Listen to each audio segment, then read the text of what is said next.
Martin, Hey Tim. thank G'day. you for being on. This is a big highlight for me. I've been trying to get you to come on the show for a while now, and we've finally got you here. Cheers, mate. So I mentioned in the intro, you've got a really diverse background, but for people that don't know you and are listening along, tell us a bit about yourself. Great stuff. Thanks, Tim. So my key backstory is I grew up in Ballarat in Victoria, and after high school I went and joined the Army. I went to Duntroon and was an Army officer for 21 years. And that was awesome in the Engineer Corps, really enjoyed that. And next phase was as a mortgage broker.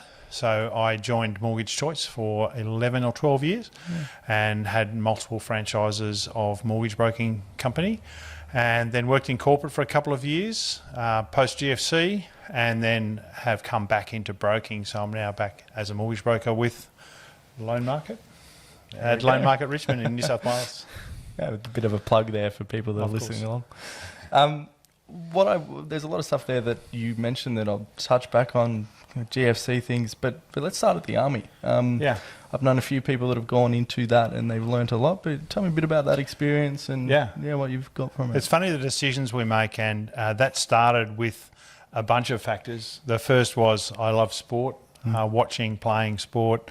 I'm pretty active. I've always been in the Scouts and outdoorsy sort of stuff. A lot of inspiration from family who have the same sort of pursuits. I wanted to go to university. I wanted to guarantee a first career. And to be honest, it was kind of appealing to be 800 odd kilometres away from home and start my own life. Get out. Get stuck into it. Yeah. And I like socialising and people of high quality and who wanted to go hard. Fantastic. So obviously a lot of discipline learnt through there and lessons, life lessons that you've taken on? Yeah, fascinating. The perception of Army is often very marching left, right, left and conformity and restriction, etc. But it's quite the opposite. It's a great training organisation. It's a great mentoring organisation. But if you go way back to the Duntroon experience, it sort of, to a point, strips people down and takes away their rights and packages them back up as privileges. And you learn a lot of respect and you learn a lot of value in respect for people and accuracy in words and understanding people and working together with people. And sometimes the good stuff's on the far side of the comfort zone. It's a saying I like and have heard before, but a lot of my Army experiences, I can really relate to that. And a great sense of fellowship and great bunch of people. What you said there, taking away your privileges and giving them, that would give you a bit of perspective. I think we've mentioned sleep as an example. Yeah. So doing without sleep for a night, lying next to a road in the pouring rain with a purpose and a mission, you have to be quite obsessed. And I've heard like David Goggins, someone I'm inspired by, talk about obsession, not motivation. And if you're focused and obsessed and you just don't have a choice, you just make it a habit, it just leads to amazing outcomes. So my colleagues and fellowships and common purpose, my friendships from that are very easy to pick up again because they're people I respect from that common understanding. I'll give a shout out to the Double Duck crew. The Double Duck crew who go to the footy every year, they're kind of crazy. It's like we did a pentaduck last year with Paul, my brother, and so we went to 5 games of footy, 5 lots of duck, lots of beers over one weekend. But the Double Duck itself is just great and, pretty long day. Mateship. Yeah, great mateship. Yeah. So the shift then between being in the Army, 2001, I believe, was when you finished, and coming into being a broker, that's a bit of a crazy choice. Yeah, it's not a natural progression. No. Back into my Army time, it was a question of stay in the A-list. I was fortunate to have great fellowships, great mentorships, great roles, and heavily in Sydney. My wife, Debbie, is a flight attendant and she worked in Sydney, and I didn't want to leave Sydney. We'd had small sojourns elsewhere, but the Army days I was fortunate. I had a construction regiment, a field squadron, Engineer Corps School, Training Command, Land Command. We're all based in Sydney. So I had real great jobs, A-list jobs, but I was at a decision point of chase the job with now a 9 and 5-year-old children and a wife in a professional career. So chase the best jobs, or be in the B list in the Army and chase the Sydney, or the choice I made, which was time for change. So I had a list in the back of my diary of what defined my next career, and funnily enough, mortgage broking popped out. Yeah, so let's talk about that list a bit. What was on there and the key points? Do you remember any of them? Yeah, of course, I remember them all in the back of my diary, and they didn't have a specific link, but it was descriptors. It was, I can sell, but I'm not a seller. I can influence what I earn. If it's a product, it's the best. I don't do ties. I take holidays. I'm a part of my family's life. I think I said I can influence what I earn, but I can earn good money or great money based on my current focus. I can control my environment. By that, I don't mean control freak. I mean I can influence my environment. So I can shape the story to a large extent. And I think that's pretty much everything that was on the list. And mortgage broking wasn't what I expected, but I stumbled across it, and another colleague had done it, and no regrets. Was a great change. Tick the boxes. So then you moved into life as a broker. Yeah. And had a fairly successful business doing that. Yeah, pretty unsuccessful at the start. Most people who start business will tell you plan on not making money for 3 or 4 years. But I really got mentorship and did a lot of work 4 years in. I visited a lot of great brokers. I did a mentoring program. I really battened down to the fundamentals of the business and tightened it up and started becoming very productive and achieving and whatever. And at its peak had 2 franchises that I ran with commercial offices and a third franchise in which I had a partnership. It was essentially run by Gary, my colleague. And we won awards and were recognised as a high-performing business and peak performance. And that was 11-ish years until things changed in that environment, and I reached another decision point. Yeah. So that other decision point was then moving into coaching and corporate. Yeah, moving up the ladder a bit.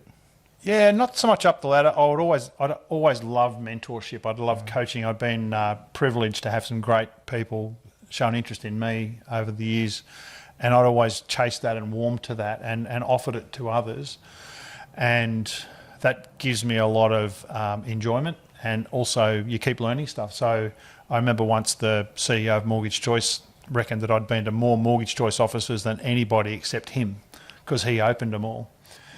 So I used to love chatting to people in the fellowship. So going into coaching wasn't an unusual stint. I started as a private coach. I had my own business and then sought out a company that I really liked, and I went and asked them if they needed someone like me.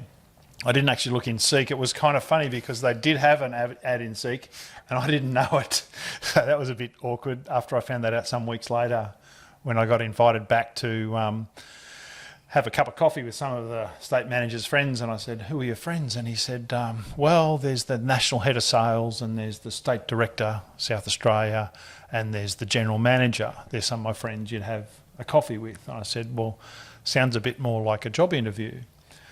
And he said, well, yeah, you could call it a coffee or you could call it third interview. So it was a bit of an unusual one, but yeah, I was successful in that endeavour and absolutely loved the coaching and development role, which I did with that company, which is Loan Market, for 2 or 3 years. Yeah, so that brings us to sort of today, I guess, and being at Loan Market Richmond. And that's you left the corporate world having coached brokers, coached a lot of people, and then gone. I vaguely remember the Facebook status and going, that's really cool, going back into your broking. Yeah. What influenced that decision? Yeah, again, it was things changing and decision points. And I guess a message for people on the podcast is being willing to start with a new decision and being willing to make a change. And I loved the certainty of the salary every month. That was amazing. Like every month, same day of the month, they paid me the same amount. That was really cool. But also it had come for a purpose, which was the GFC led to broker commissions changing, led to that company, which was Mortgage Choice, had certain policies which I didn't feel were going to be advantageous to me in the future should I either get sick or lose key staff. And I saw it as a risk and that I'd do better to sell at that time. So having had a couple of years, I guess, stability and a coaching role, which I totally loved, different things unfolded. I was travelling a lot. I drove 50,000 kilometres that year coaching, and there was an opportunity close to home where I'd worked with the Ray White principal in the Hawkesbury in New South Wales. I really liked him. He was a great believer in extra services and value for his customers, and he believed in the loan market proposition, and he was open to talking about adding another broker to his team. And so that was a very welcoming environment, and he had an office space available. He had customers, so the opportunity, because I had no customers from my previous business, so that was available. And I'd also interviewed for a possible broker or support team role Shane Mott, who works with me today for the last 4 years or so, and he's an absolutely cracker of a guy, great professional, highly regarded, fabulous in the team. And so having had 2 or 3 meetings with Shane, 1 or 2 of which might have been at the pub, we talked about, well, how would it shape if I was going back into broking, and those things we've talked about were for me on a part-time or full-time basis. What would that look like? So having Shane's skills and capacity and decency available, having the office available, having a real estate affiliated service interested in engaging, and also, I guess, all the experiences I'd had for 2 or 3 years in coaching others and seeing others and what would I do differently, which was a really great professional opportunity to bring it into the core product, bring it into one amazing office, bring it into more focused on the client experience, which we always had been, but really rebuild again, which was really quite exciting. Yeah. And that sort of brings us, we're talking about the office, we're talking about building a team, kind of brings us to where we're located today and the beautiful cottage here. So 4 years in now, and 3 or 4 months ago, or 6 months ago now, we moved into this this amazing cottage, which you can't see here, but I think we're going to put some photos up. Yeah, I'll link to them now. Yeah, so the cottage is 200 years old. It's the year that Richmond, which is a very early historical town, was for agriculture and like for the settlement in Sydney. You've taken me and my partner on a walking tour. Yeah. So exceptional historic town. So this little cottage is just beautiful. The opportunity to work with a solicitor in-house. It's her own business, but she supports a lot of our clients. And the people that had been renting the office, it's just a treat. Jason and Tracy are fantastic, and they have a photography business. So it's just a great energy and buzz to have all of us together. And also Julie in my team, who I hadn't mentioned earlier, but she does a really important role in marketing and compliance support, and essentially doing the functions that I'm either not as good or as patient or as suited to allow me to do my role. But yeah, having the image and the branding, and also Loan Market as a family-owned business. It's the largest non-bank owned mortgage broking company in Australia by far. Most of your listeners wouldn't know that pretty well all the big brokerage group are either fully or heavily bank owned, which I don't think influences the product end and the client choice end and the broker end, but I feel better about being in a family-owned business. And I think that kind of speaks to your values as well. I actually admire you and Debbie's relationship a lot, when it comes to personally my relationship. And Lisa actually mentioned it a couple of times. So plug to Debbie. She'll love that. I know she listens on. She's totally awesome, let's be clear. Yeah, let's be clear. So I want to get into the mortgage side of things and your finance brain, because look, what you do for your clients is amazing. So let's get some value here. The topical thing to talk about, especially for the back end of 2019 and then the knock-on effects for 2020, is the Royal Commission. Yeah. And what's happened and the outcomes of that for you. Yeah, the Royal Commission was fascinating. And I think it was a Financial Review had a heading which is banks commit fraud, brokers get bashed. And it was really quite frustrating to sit on the outside, and I loved the process. I loved the necessity for that experience and that expose. And I welcome future reform. The compliance regime is much tougher in broker groups than it is in banks. The requirement to have most of those things that the Commissioner brought up have been in place. brokers getting paid on net amount drawn, brokers having a best interest duty to the client, which is further being developed, and I welcome. Brokers having a requirement to fully disclose commissions, brokers acting in the best interest of the customer, etc. So a lot of those things which had already been put in, but bank spin was quite crazy in the Royal Commission, and the banks giving brokers a bash. So of the broker groups that were presenting to the Royal Commission, it was only those that had bank ownership. And of course those CEOs who said in principle, I support the broker industry, etc., would have a stake and or have an ownership and or have an issue. But the largest non-bank owned was not invited. There was one mortgage broker invited to the Royal Commission. He worked in Aussie, which is 100% owned by CBA. And he was, by all accounts, a very ordinary representative of the broker industry, and said brokers provide no ongoing value to their clients, which would be pretty outrageous to just about every mortgage broker. So the process, the Royal Commission, fantastic. The broker bashing, concerning, and the industry standing up for itself and fighting back with the Brokers Work For You, I think you mentioned. And MFAA. MFAA and the FBAA, the associations showing the benefit and showing the value of the broker proposition, showing the differential between what banks earn and what brokers earn, showing how they're customer-centric. The net promoter scores of broker groups are, in general, 85 and higher. Banks are... big banks are 20 and lower, small banks are 40 and lower. That's basically customer satisfaction on a 0 to 10, where 9 or 10 is a positive, 8's a neutral, 7, 8's a neutral, 6 and down's a minus. So the client experience and the client outcomes in general. So obviously I'm pretty passionate about this topic. Very, very passionate. And so did I answer your question? Yeah, of course. No, I love it. This is what I wanted to get. Yeah, cool. Yep. Speaking on that passion, what I loved is your vocalness, if that's a word, your ability to be vocal at that period of time, and your trending hashtag, I want to say, was Brokers Work For You. Yeah, well, that's I believe a loan market one. Yep. And it was to gain some awareness, but also let brokers tell their stories and let their clients tell their stories. And in the main, Sam White, our CEO, came out of it fantastically well as an industry leader. And also just saying, let the customers speak, let the customers tell their story of their experience in an unfettered way. But be willing to vocalise that and be willing to say, because one of the outcomes of the Royal Commission was potentially a flat upfront payment model that the government's tinkered in and out of. And I think there was 87 recommendations in the Commission, and nearly all of them passed and or upheld, except for the broker recommendation of upfront commissions, which appears to have been deferred and or turned away because the upfront and trailing commission model has proved itself to work and motivates brokers both to provide an upfront service and ongoing support, even though the actual service and proposition was based on an upfront commission being split over 4 years. Because I want to actually touch on that. You as a broker and brokers that I've talked to at events and certain things do a lot of work.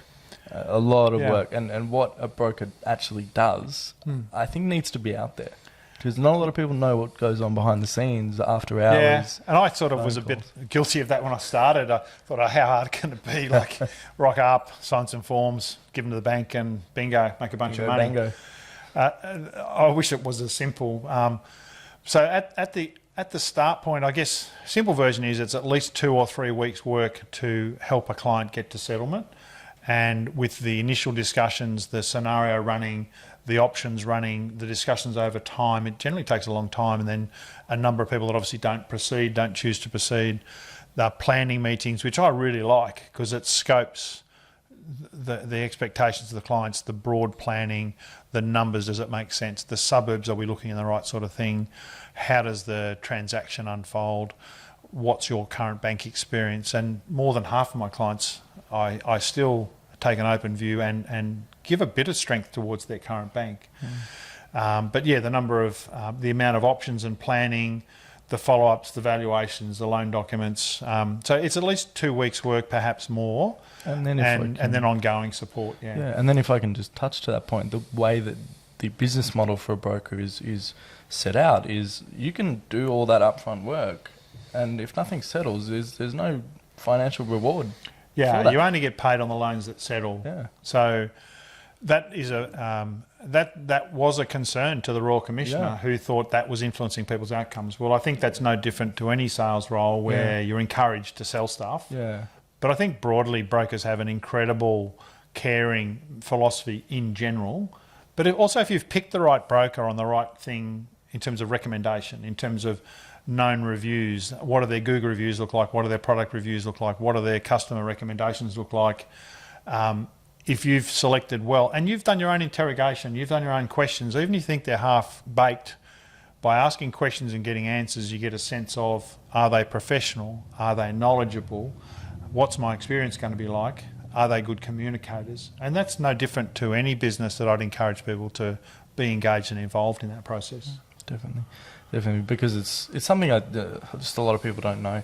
And if I can put it into context, just if you're listening along, imagine doing 2 weeks of your normal job without financial return. And not too good. No. So you do need to be focused on what clients are best for you to help and what clients are willing to be helped. Yeah. And it's a human emotion, human experience that it is personal, and you want to help people who want to be helped. And so we do have a pretty strong understanding of who are the people that we can help, and that gives a lot of clarity to the business. Yeah. So we're moving, we're filming this late 2019, early moving into 2020, probably publishing. What's going on in the market right now? What's your hot tips or tricks, or what's going on that we can talk about? Yeah, I guess in terms of understanding state of the market now, I'd also love to have a little look at 2019 and some factors in the last couple of years. Certainty from the election is always a great thing, and that gives confidence to the Australian property market. So having had the election over is certainly a positive. There had been a couple of concerning negative policies in the Labor options. Now, I don't want to make a political statement, but changes to negative gearing, changes to capital gains implications, whether they would or wouldn't have been a good thing, they certainly seem to spook the market. The other big factor in the last year has been the Royal Commission. Some changes out of that I do welcome have also led to a bit of instability by both consumers and lenders. One big change has been people's need to disclose all of their costs of living. So that's fully assessed these days, all statements, etc. That certainly led to a more rigorous process, which I do welcome. Having had the Royal Commission process, credit had been tight, and certainly lenders had been very conscious of the Royal Commission process. It did seem to ease off a little through 2019. One thing that definitely eased off was APRA loosened the requirements on banks as to what assessment rate they could use. So banks could now use an assessment rate more around 6% than 7.25%. So what the bottom line is that people can borrow about 15% more than they could prior to July 2019. So that's obviously great in terms of consumers being able to meet their dreams. The market had been fairly stable in 2019. That had been on the back of a really decent drop in property prices in 2018 and 2017, around 15 to 20% in Sydney for sure. But again, that was a cyclical thing on the back of 2014, 2015 to 2017, early 2017, where prices had gone up quite a lot, 10 to 15% per year in the Sydney market. So it's a pretty common cycle that does tend to self-fulfill a little bit. The most recent year, 2019, Open Agent reports Sydney prices up 1.6% and Melbourne prices up 2.2%. So it's been a bit of a year of consolidation and stabilising, I'd say. Certainly looks like confidence in the upcoming year. CoreLogic is predicting a 10% rise in 2020 in terms of property price. Interest rates are historical low levels. So we see cash rates right now, 0.75%. So that's basically what the bank can buy money at. So that results in a home loan rate around 3.1%, including major banks, and investment property loans, principal and interest around mid-threes, 3.5, 3.6.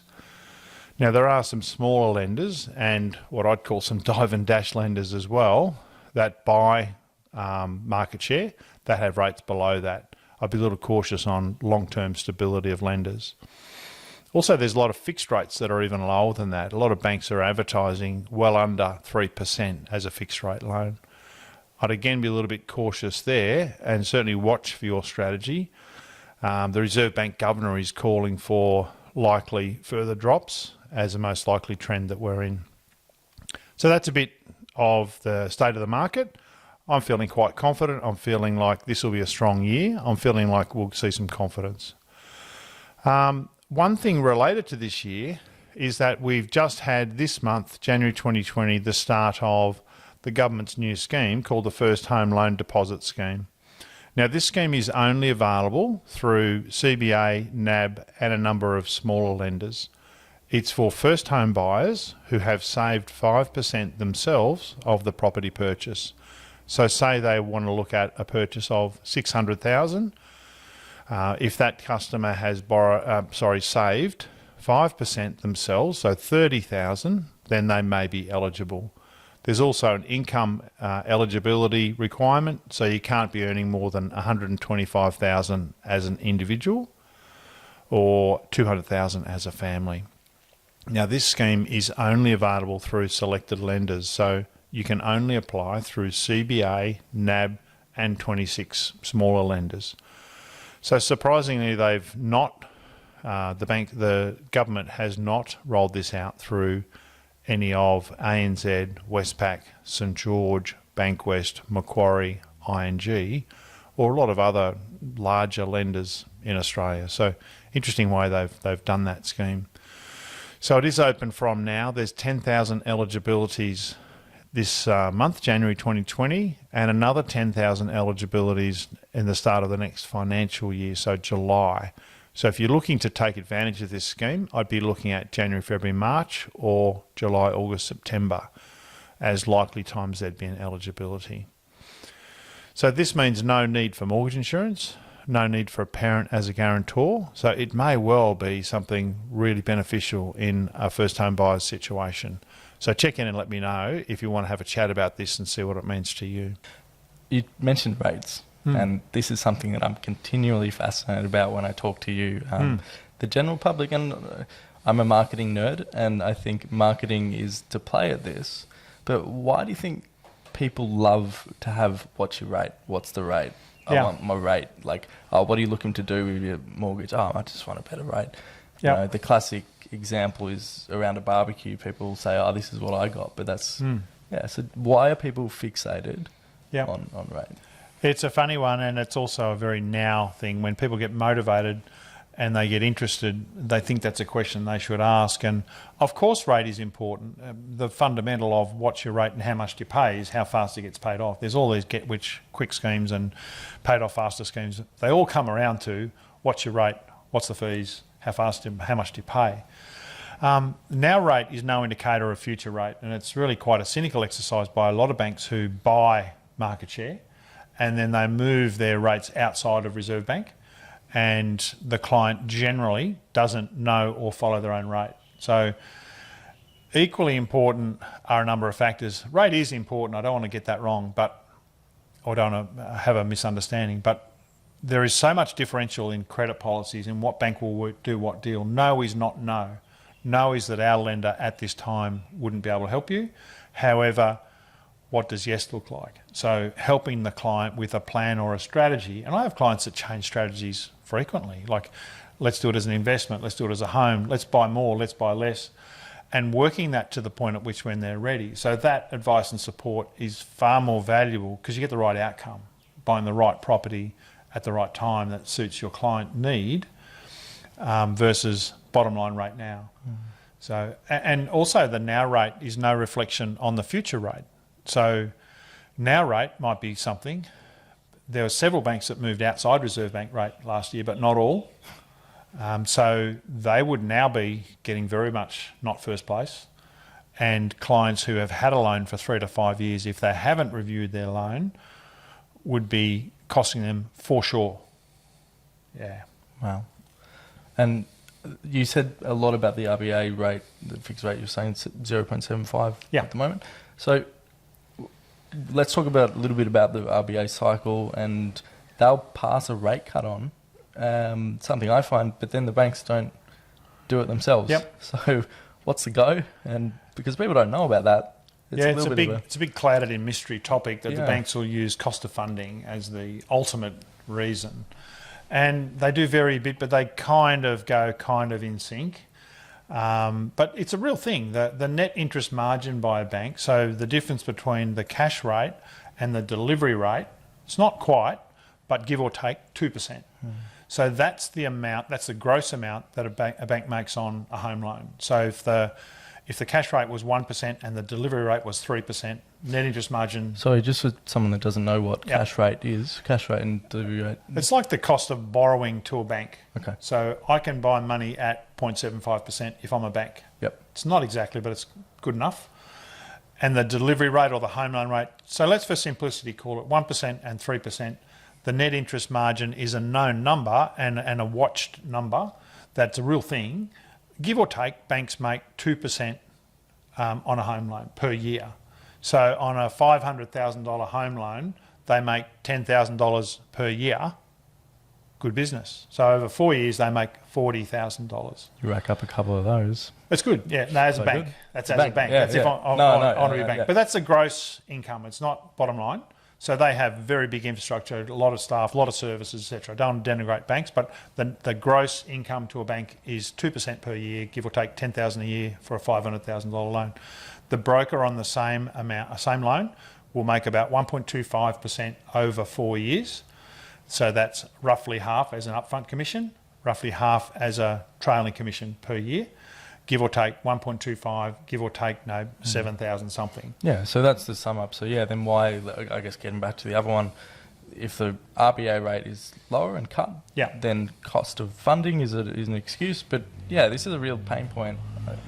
Yeah, and it's not something that the layman would be able to know, is it fact or fiction?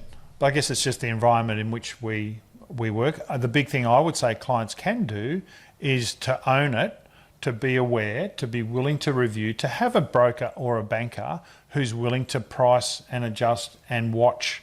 And I'd prefer the client to own it and to check in themselves every year, even if it can't do anything, there's nothing worth doing. But if you're on top of it. Yeah, for the client to say, I know what my rate is. It's about that time. I've got it in my diary every year. The better brokers or better bankers will do it. In fact, no, the bankers generally won't do it, but the better brokers will do it. Not every broker will do it. At worst, you'll get a communication, but the client's got to own it. The client's got to choose. If it's going to cost, say, $1,000 to change banks, and you're, say, 0.4% off the mark, that same loan is $2,000 a year. Now, there's cashbacks and rebates and schemes to help with costs. In general, it's about the pain point. Would clients be willing to review and or change? Yeah, well. So that actually brings me to another instance of, you just said people need to own their loan. Yeah. They need to own and just don't be apathetic about it. I think Australians in general are very, she'll be right. But what happens when, because I think this is another thing, people's loan products actually go stale over time. Yep. Yeah, so expand on that for me. And it's not an accidental thing, and I'd encourage everybody to pull out your statement right now, and I'll tell you approximately 0.1 to 0.2 per year for how old your loan is how much you'll be off the mark. Yeah, wow. So if you've got a 5-year-old loan, expect it to be no better than 0.5 off the current best rates. And then is it a matter of also checking out, so say you had a loan that you took out 2 years ago, and then you pull out your slip, and then you look at what your lender is offering currently. Same product, and going, hang on, I'm a loyal... Well, that's even more bizarre. I just did one, happened to be Bankwest, but I've done it with most banks. Bankwest client was told, yep, your home loan rate is 4.1. And I said, well, that's the XYZ loan. That's currently at 3.3. And the client told the people that, and they said, yes, it is. And they said, can we please have a drop? And they said, well, no. Now, I'll be fair to Bankwest and say, I'm not sure if it's this call or another call, but a bank said to a client of mine, we're not currently prioritising current customers. So we're prioritising new customers. Now, that's the truth of what they're all doing, because when I was first a broker professional package discounts were around 0.6. Now they're around 1.6 and more.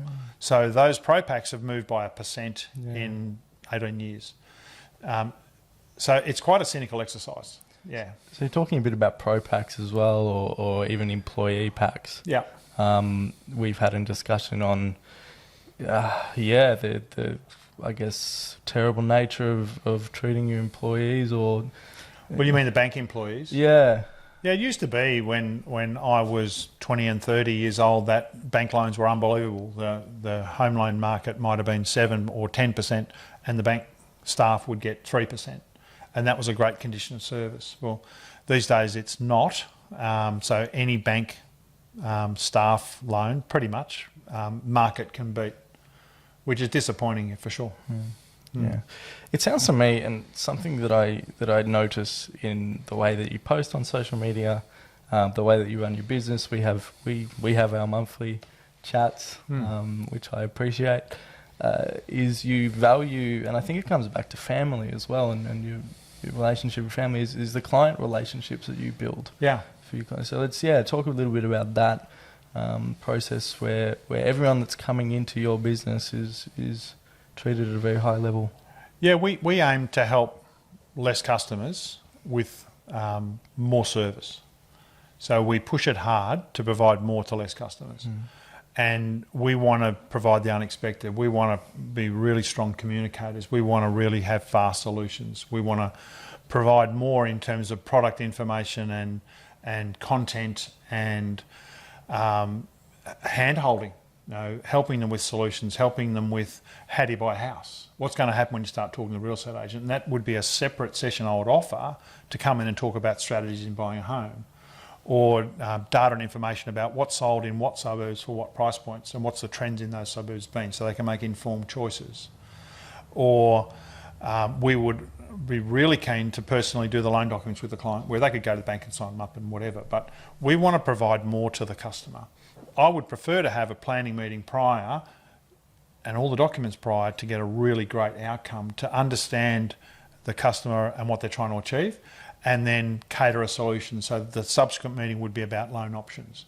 And build that relationship where they trust me, because you don't get given trust, you earn trust. And we say to people at the start of the experience, I'm not asking you for a referral now. I'm asking you, if you get the exceptional experience we want to provide, would it then be okay to ask you to either use our service again or be willing to refer somebody? And so that primacy, and the client needs to be able to contact us. My mobile hasn't changed for a long time. And so to contact us, to have a team on board. So Shane and I are working as one team, as in the sales and support side. You can contact either of us at any one time, and we will give you answers, solutions, and chase stuff. So we've got to provide an outstanding solution, and that's actually, for me, part of this podcast is I've always wanted to provide. I do a fair amount of social media and videoing and providing source material and content, but we're very proud of what we do. So I want to get more and more grabs and more content. And thank you for we're going to be doing it with that. So that'll be a monthly thing where we'll do our update. We'll do a podcast. I'll interview someone from my world and give it to you. Thank you, Beantalking, to edit and cut and give me something palpable that I value, and that's really exciting to package that and refer clients to topics of interest. Okay. I think I also want to, in terms of showing and demonstrating your client relationship, if you're listening along, obviously if you're driving, don't do this, but if you're listening at home, go onto Google and type in Loan Market Richmond, and you'll see the Google reviews that Martin have are all 5-star, and you've got at least 40?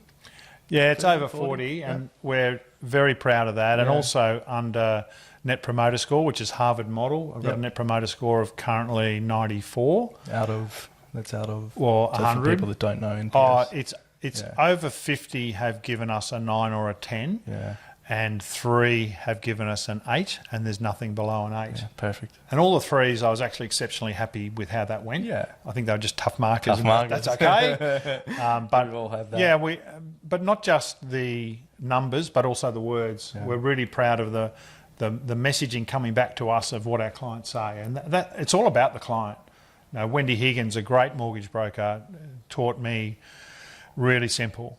Talk to someone, meet them, sign some forms, do an unbelievable job, give them an exceptional experience, and ask them, is it okay to see you as their mortgage broker? Mm-hmm.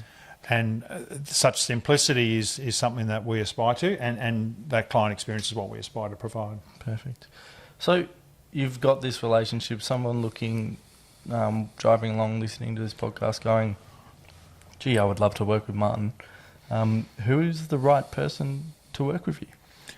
The right person to work with me? Well, no current spots available, I don't believe. Yeah. Right person to work with me, I want them to be client-centred.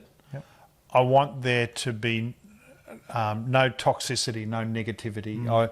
I want them to be a can-do person. Yeah. And I want them to be always letting the client know we're going to sort it out. Oh, sorry, that's in terms of staff and scale. Yeah. But I was asking... A client? A client, okay. Yes. So the staff to provide that experience for the client, I have a concept of, and we've talked before in the past about, I have a concept of the perfect client. The perfect client. I should have used that. Now, we would help every client, and I would never turn away a client, but I might just help them a different way. Someone who asked me for a loan that I didn't think as a broker would be in their benefit or wouldn't make us money.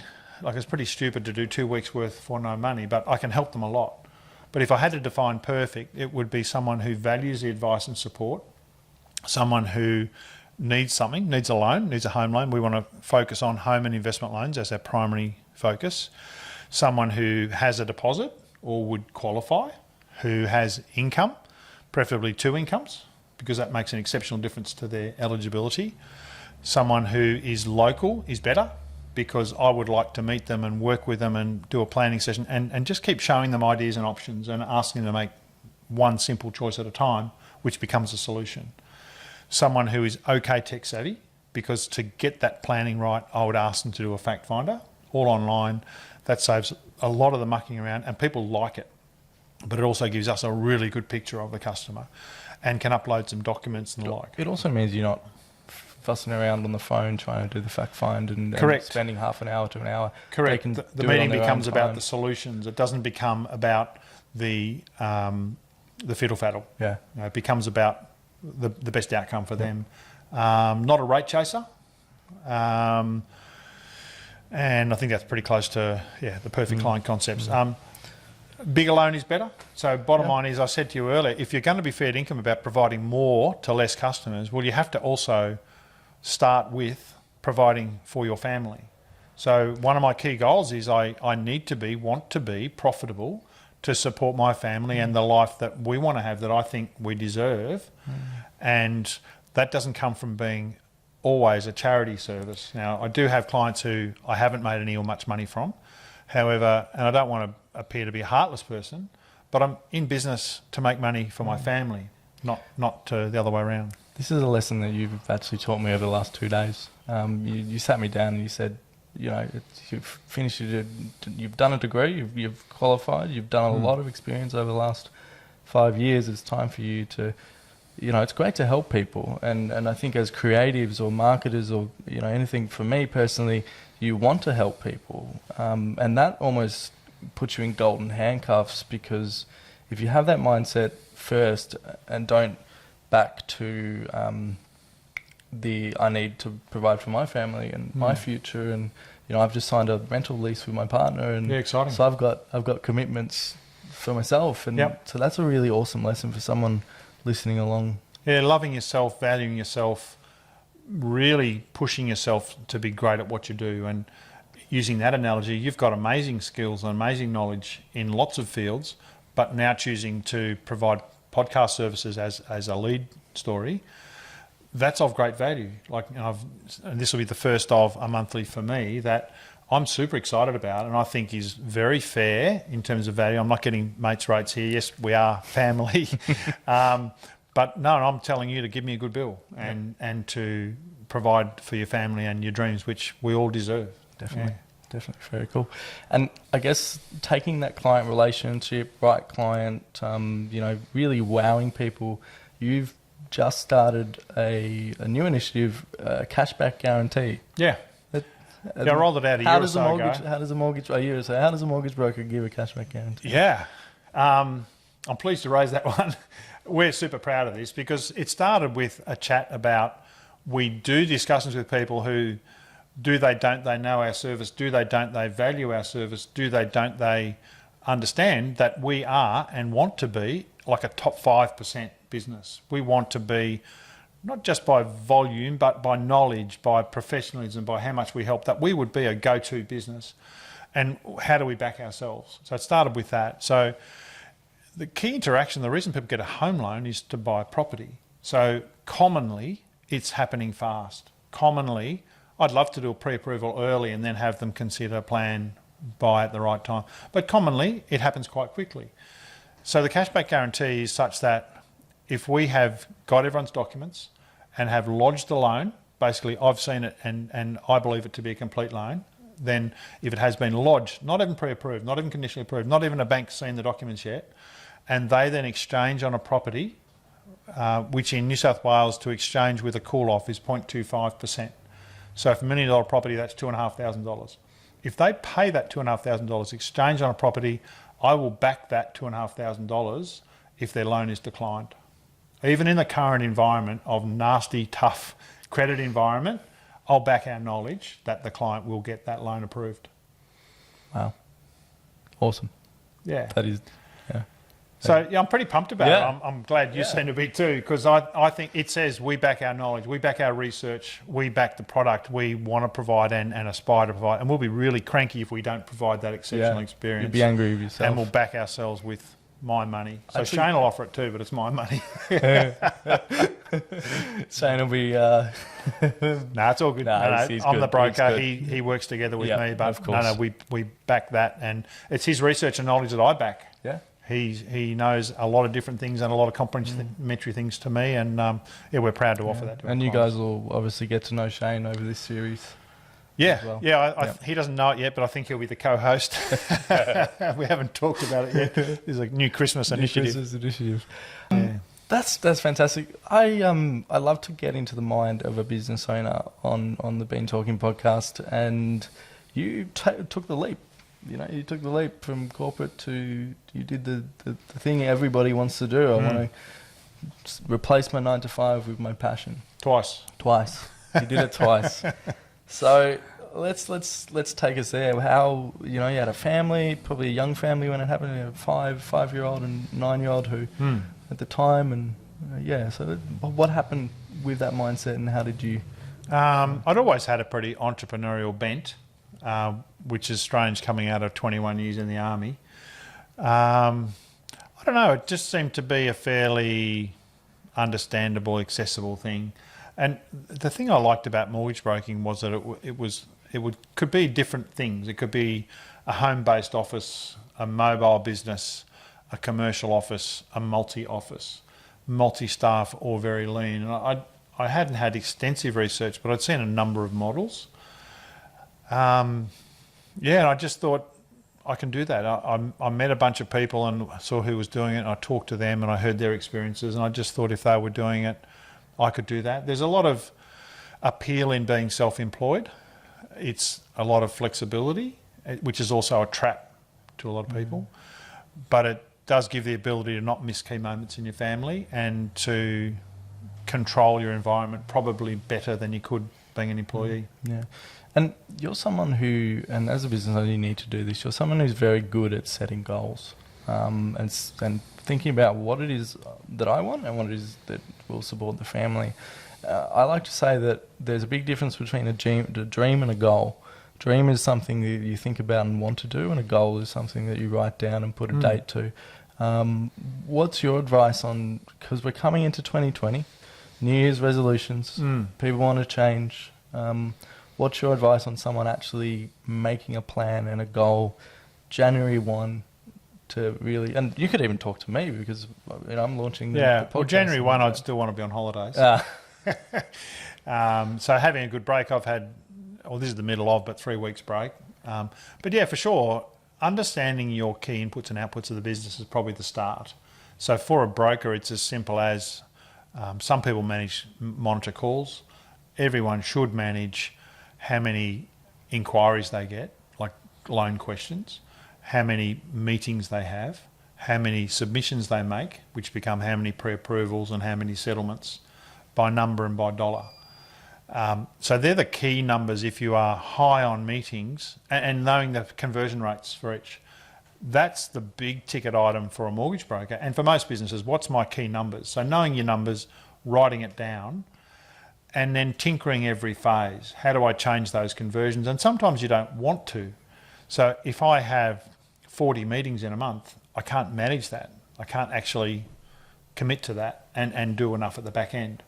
So I don't want to change the conversion rate from one stage to another, because it would lead to this. So understanding and knowing what conversion rates you want. So knowing your numbers, knowing your cash flow. So cash flow budget is key. Like, what makes me money in, money out is, and again, I use Xero as an accounting package, and it gives me great visibility on what's coming and going. What are my key inputs and key outputs? I break down most of my key incomes and key costs.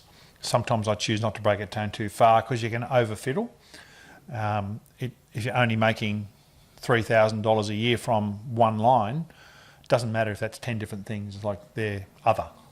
But if I'm making 5,000, 10,000, 20,000 or more, I'd really like to know what the balance of those is compared to how much time am I spending. Yeah, especially if you have multiple sources of income, or different types of clients, or different services that you offer. That's definitely important. But probably the biggest one is to stop, take time out, and just write it down. Consult others for sure, but have your things written down, and stay focused to also being accountable. Like, everyone's good at writing a plan. Lots of people have a plan. Who goes back and reads their business plan? Who goes back and has something simple enough as a plan on a page, or a cash flow plan, or something they will look in on every month? Got to do it. Yeah. I think that's almost an awesome place to wrap it up. But I've got two last questions. One, what's coming up next? And I already sort of know that this is leading to a bit of an explanation of what's up next for me as well. You've taken on the commitment to do a podcast for Loan Market Richmond. Yeah. You've bought all the gear here. Loan Market Richmond. Loan Market Richmond. Yep. We've got gear. I had a really fun day yesterday. We bought 2 really high quality mics, some Rode stands. Very high quality camera. You've made that commitment. Why have you done that? And what are we going to do? What's the process? Yeah, sure. So, what do you want to get out of it too? Yeah. So anything from like $500 to $2,000 could rig this up. I've always had this fascination with providing better and more content. So having a YouTube channel with programs for my monthly update, the frequently asked questions, the full YouTube clip, etc. So providing that content, interviewing some of my key colleagues. So it'll become hear from this solicitor, hear from this accountant, hear from this real estate agent, focusing on a part of their business or a part of the customer experience. I do that every month and provide that content and provide that value, but also show interest and support in my colleagues, which is going to strengthen my business affiliations. So super excited and really pleased to have taken the plunge to get stuck into it, and appreciate your support and your help in doing this. Fantastic. And the last one, so if anybody listening along or watching along has heard something that has inspired them to reach out to you and start working with you, or questions, how do we do that? Or where's the best places? Obviously, go. Yeah, sure. I guess I'll split that into 2 parts. Probably the first one is one we talked about that I love hearing on your podcast is, I guess, big business takeouts. Yep. So if I had a couple, one would be you really need to be focused on the client. So it's been strong today. Yeah, of course. You really need to have a communication strategy with the client. So data is king. Like, you don't want to treat clients like data, but if you have 2,000 people of relevance who know what you do, who you're communicating a message to, who might or might not be in your world at some stage, things pop out of that. Having great referral relationships and great professional colleague relationships. and simplicity of business. So my first business had 3 offices and partnerships and multi-site and multi-staff, and it was much harder to manage with even simple as computer systems and whatever than having one site.